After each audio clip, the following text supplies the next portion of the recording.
Mis padres sorprendieron a mi hermano con un BMW nuevo como premio por su graduación. Mientras tanto, yo abría mi propio regalo, una pila de facturas y deudas que ni siquiera eran mías. Mi madre sonrió y dijo, es lo correcto. Hice mi maleta y me fui. Semanas después comenzaron a llamarme desesperados. Por favor, no hablábamos en serio. Jamás imaginé que yo sería quien cortaría el vínculo con mi familia. Siempre pensé que me quedaría cerca, que asumiría responsabilidades, ayudaría cuando hiciera falta y que con el tiempo cuidaría de mis padres. Pero el dinero tiene una forma extraña de mostrarte quiénes son realmente las personas. Me llamo Fernando y tengo un hermano gemelo, Mateus. Desde niños siempre nos trataron de manera distinta. Mateus era el orgullo de la familia, deportista, carismático, que jamás hacía nada mal a los ojos de nuestros padres. Yo, en cambio, era más reservado. Prefería la lectura a las fiestas, las computadoras al deporte. Nunca sentí resentimiento hacia él, pero siempre supe que entre los dos, él era el favorito. Aún así, nunca imaginé que las cosas llegarían tan lejos.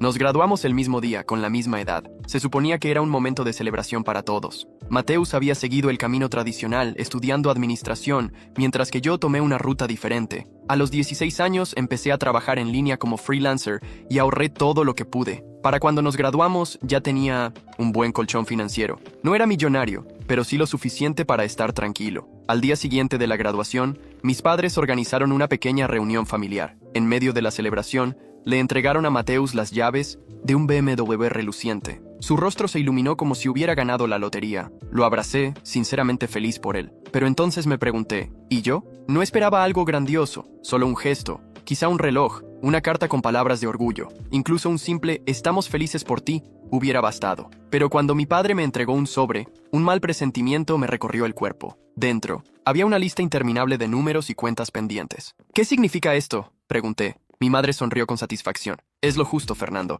Has trabajado durante años y ahorrado bastante. Es hora de que contribuyas con la familia. Mi padre asintió. Mateus aún no tiene estabilidad financiera. Necesita apoyo para comenzar su vida. Pero tú eres responsable. No te costará nada ayudarnos con esto. Sentí un frío recorrerme la espalda. No era un regalo. Me estaban cargando sus deudas mientras premiaban a mi hermano con un auto de lujo. Y lo peor es que realmente creían que era lo correcto. Miré a Mateus, esperando una reacción, quizá un poco de incomodidad, alguna señal de que entendía lo absurdo de la situación. Pero él solo se encogió de hombros y dijo, «Vamos, hermano, siempre dices que el dinero no te importa». Fue en ese instante que tomé mi decisión. Respiré hondo, doblé la factura y la metí de nuevo en el sobre. «Gracias por esto», dije con calma. Me ha dejado todo muy claro. Mi madre sonrió aún más. Sabía que lo entenderías. Le devolví la sonrisa. Luego, sin decir más, subí a mi habitación, preparé mi maleta y me fui. No grité, no discutí, no intenté hacerlos cambiar de opinión. Simplemente me marché. Nadie intentó detenerme. Quizá ni siquiera entendieron lo que estaba haciendo, pero pronto lo entenderían.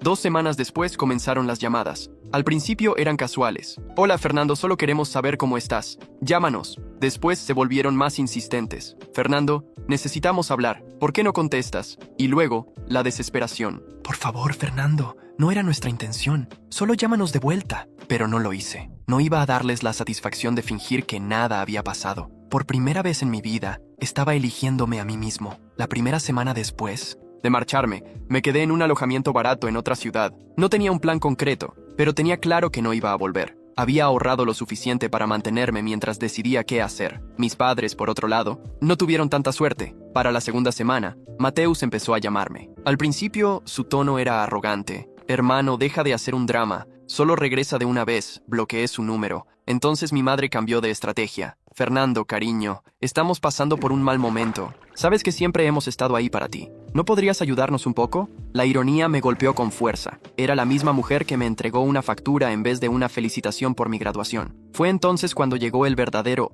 pánico. Una noche, mientras revisaba mis correos, vi un mensaje de mi padre con el asunto: «Por favor, lee esto». Dudé antes de abrirlo, pero la curiosidad me venció. «Fernando, estamos en una situación difícil. Tomamos algunos préstamos creyendo que podríamos pagarlos, pero las cosas se salieron de control. Mateus no puede ayudarnos y nosotros siempre fuiste el responsable, el que salía adelante sin pedir nada. Juzgamos mal la situación y te pido disculpas por eso. Pero realmente te necesitamos. Por favor, al menos llámanos». Leí el correo varias veces. Era la primera vez que siquiera insinuaban que habían cometido un error. Pero no era una disculpa real. No estaban arrepentidos por lo que hicieron. Estaban arrepentidos porque me fui. Y ahora, el hijo perfecto no podía resolver sus problemas. Durante años, vi cómo mis padres favorecían a Mateus, justificaban cada uno de sus caprichos, mientras esperaban que yo fuera el responsable, el que se encargara de todo. Ahora que sus decisiones finalmente les pasaban factura, ¿a quién recurrían? A mí, porque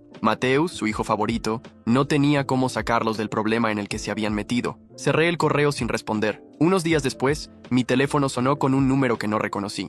Dudé antes de contestar. Era mi tía Camila. «Fernando, ¿podemos hablar un momento?», preguntó con cautela. «Si es para convencerme de volver, ahórrate el esfuerzo», respondí con frialdad. «Solo escúchame, por favor». Su voz sonaba cansada, casi resignada. «Sé que estás dolido, y con razón. Pero tus padres no pensaron que esto terminaría así». Solté una risa amarga. Claro, nunca pensaron que finalmente me cansaría de ser el único que sacrificaba todo. Hubo un largo silencio. Luego, mi tía suspiró. «Fernando, siempre creyeron que lo entenderías, que como eras el responsable, podías manejarlo. Nunca pensaron en cómo te hacía sentir». «No, tía, ellos no creyeron nada de eso. Solo me vieron como un seguro financiero. Si realmente me respetaran, nunca habrían hecho esto». Más silencio. «¿Por qué le compraron un coche a Mateus si tenían deudas?», solté finalmente. «¿Cómo justificaron eso en su cabeza?». Mi tía tardó en responder. Cuando lo hizo, su voz temblaba. Solo querían darle lo mejor. Pensaron que era una buena forma de celebrar su graduación. No imaginaron que reaccionarías así. Cerré los ojos. No podían entenderlo. No era el coche. No era el dinero. Era lo que significaba. No es solo este momento, tía. Siempre fue así. Siempre le dieron todo a Mateus y esperaron que yo me hiciera cargo del resto. Ella no intentó negarlo. Creo que finalmente se están dando cuenta de que cometieron un error, pero no saben cómo enmendarlo. ¿No podrías darles una oportunidad?». Me quedé en silencio. «Tal vez», dije finalmente, «pero tendrán que demostrarlo. No con palabras, con hechos». «Gracias, Fernando. Sé que esto no es fácil», pero antes de que pudiera responder, añadió algo más. «Mateus también me llamó. Quiere saber si vas a volver». Fruncí el ceño. «¿Y qué quiere? No es tan indiferente como crees. Está empezando a ver la realidad». Eso me tomó por sorpresa. Mateus, dándose cuenta, sonaba demasiado bueno para ser verdad. Pero tal vez, solo tal vez, esta historia aún no había terminado. Los Pine. Días pasaron sin que devolviera ninguna llamada. Hasta que algo inesperado ocurrió. Era jueves por la noche cuando mi teléfono vibró. Un número desconocido. Dudé, pero respondí. «¿Fernando?» «Era Mateus». «Sí», respondí seco. Su voz temblaba. Hubo un silencio antes de que hablara. De nuevo. «Lo siento, pero las cosas empeoraron». Mi pecho se apretó. «¿Qué pasó?». Dudó antes de soltarlo. «Mamá y papá no escucharon. Pensaron que podrían arreglarlo solos. Pero ahora», respiró hondo. «Vendieron el coche». Me quedé helado. «¿El BMW?». «Sí, lo único que les quedaba de valor. No tuvieron opción». Me quedé en silencio. «No sé qué decirte, Mateus». Él suspiró. «Yo tampoco. Pero creo que finalmente lo entendieron». Por primera vez en mucho tiempo, no sentí rabia. Antes de continuar el relato, esta historia fue desarrollada por el canal Lo Redditor, así que deja tu like y suscríbete para ayudarme. Tal vez, después de todo, las cosas sí estaban cambiando. Escuché el silencio pesado después de que Mateus dijera esas palabras. Vendieron el coche. El coche que mis padres le compraron mientras a mí me entregaban una factura. El coche que simbolizaba todo lo que siempre supe. Que Mateus era la prioridad y yo solo era el respaldo. El que estaba ahí para resolver sus problemas y ser olvidado cuando no me necesitaban. Podría haber sentido lástima, podría haberme sentido culpable,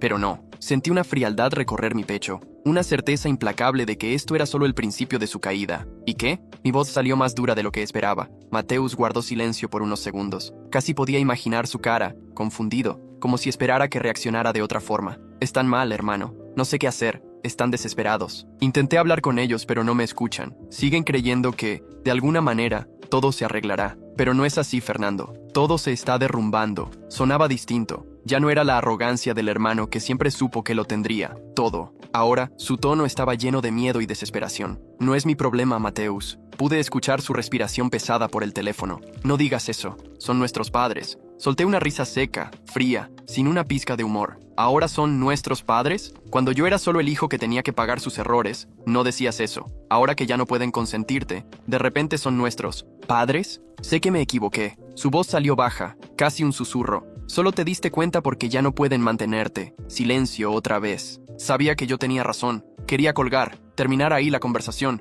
pero una parte de mí quería saber hasta dónde había caído la situación. «Dime, Mateus, ¿qué más pasó?». Dudó, pero luego lo soltó todo de golpe. «Las cuentas están atrasadas, la hipoteca también. Sacaron más préstamos para intentar mantener todo a flote». Ahora los bancos llaman todo el tiempo y no saben qué hacer. Ayer, papá se desplomó. Nunca lo había visto así. No habló con nadie en todo el día. Solo se quedó sentado en la sala, mirando la pared. Mi corazón latió más fuerte, pero no dejé que se notara. Tienen que solucionarlo solos, Mateus. Ya hice mi parte durante años. Ahora les toca a ellos. Suspiró pesadamente. Fernando, sé que estás enojado, pero si esto sigue así, lo perderán todo. Tal vez eso es lo que merecen. La brutalidad de mi respuesta lo sorprendió, pero era la verdad. Mis padres siempre actuaron como si fueran intocables, como si sus decisiones nunca tuvieran consecuencias, porque, al final, yo siempre estaría ahí para sostenerlos. Pero ya no estaba, y estaban cayendo. ¿De verdad no soy? ¿Vas a hacer nada?, preguntó Mateus con incredulidad en la voz. Respiré hondo y elegí mis palabras con cuidado. Tienen a ti. Siempre fuiste el elegido, el favorito.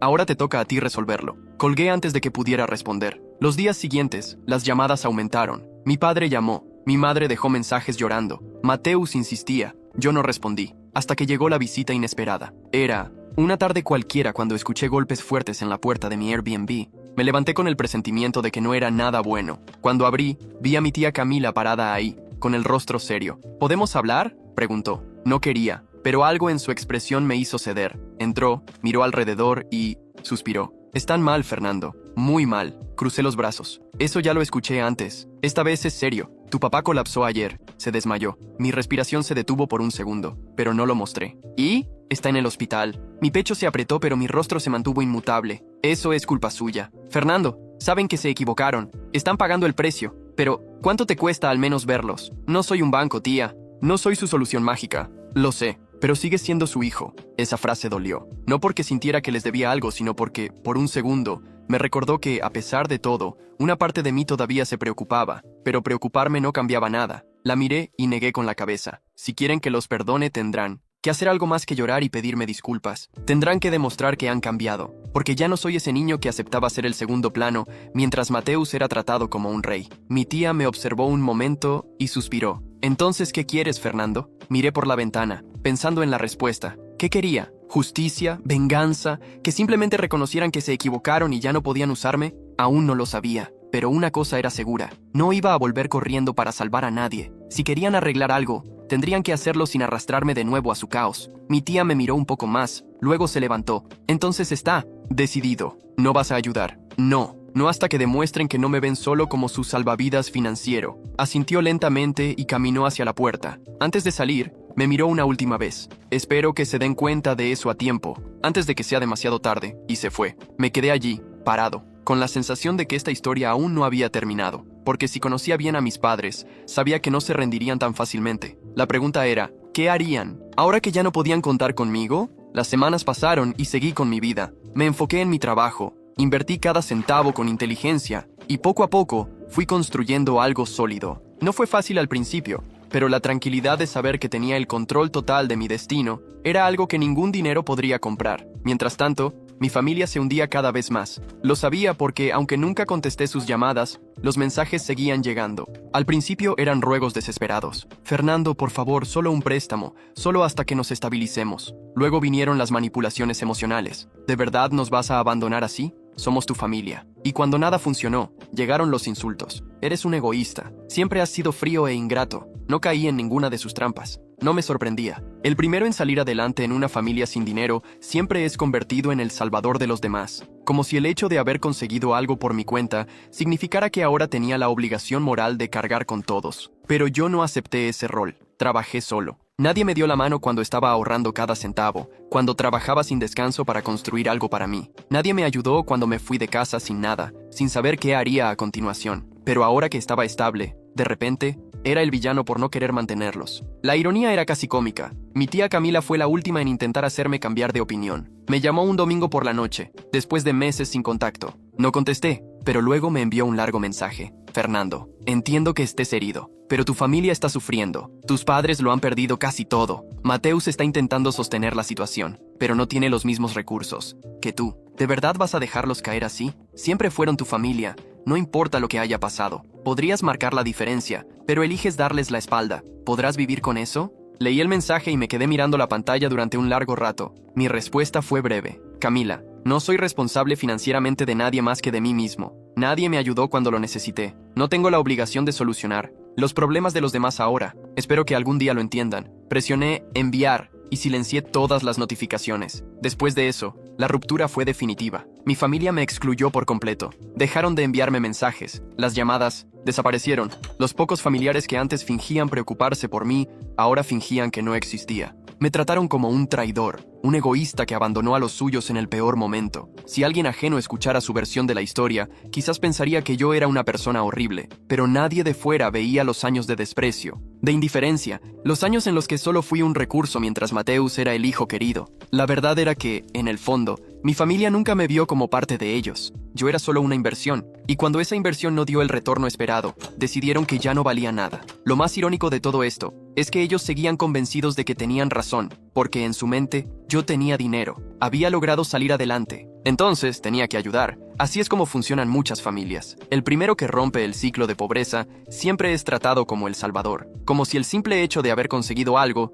significara que ahora debía repartirlo y hacerme cargo de todos. Pero nadie piensa en el otro lado. Nadie piensa en el esfuerzo, en los sacrificios, en el tiempo que lleva construir algo solo. Y lo más importante, nadie piensa en si esa persona quiere cargar con ese peso. Yo no quise. Elegí vivir mi vida sin ceder ante la manipulación emocional de quienes solo me veían como un cajero automático con patas. Y al final, me di cuenta de algo liberador. Nunca los necesité, y por eso logré salir adelante.